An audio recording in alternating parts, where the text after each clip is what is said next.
Hello বন্ধুরা, good morning. Today my first blog. ভালো লাগলে একটা লাইক কমেন্ট ফলো করে পাশে থেকো। তো সকাল সকাল আমি ঘুম থেকে উঠে বললাম, এবার আমি বিছানাটাকে গুছিয়ে নেবো।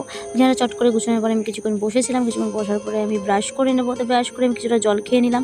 জল খেয়ে আমি কিছুক্ষণ পর চলে গেলাম সেটা রান্নাঘরে। তো রান্নাঘরে চলে আসলাম। এবার আমি কিছু খেয়ে নেবো, যেহেতু আমি একটু করে কাজে বেরোবো। তো খেয়ে চলে আসলাম ঘরে। এবার আমি স্নান করে নেবো। তো স্নান সহ চলে আসলাম। এবার আমি পুজো দিয়ে নেবো।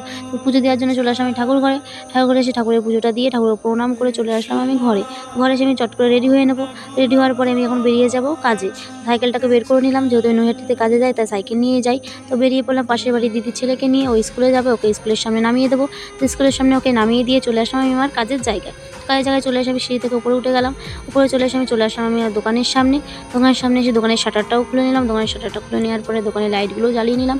দোকান লাইটগুলো জ্বালিয়ে পরে আমি ভেতরে চলে আসলাম দোকানের। দোকান ভেতরে এসে আমি দোকানটা এখন ঝাড় দিয়ে নেবো। তো দোকানটা ঝাড় দেওয়ার পরে আমি দোকানের পুজোটাও সেরে নেবো। ধূপ ধরে নিলাম। দোকানের পুজোটা সারতে না সাথে সকাল সকাল চলে আসলো একটা কাস্টমার ল্যাপটপে অ্যাডাপ্টার নিতে। ল্যাপটপে অ্যাডাপ্টার নেওয়ার পরে উনি চলে গেল। উনি চলে যাওয়ার পরে আমি এখন বসেই আছি। আজকের ভিডিওটা এখানেই শেষ। দেখা হবে একটা নতুন কোনো ভিডিওতে।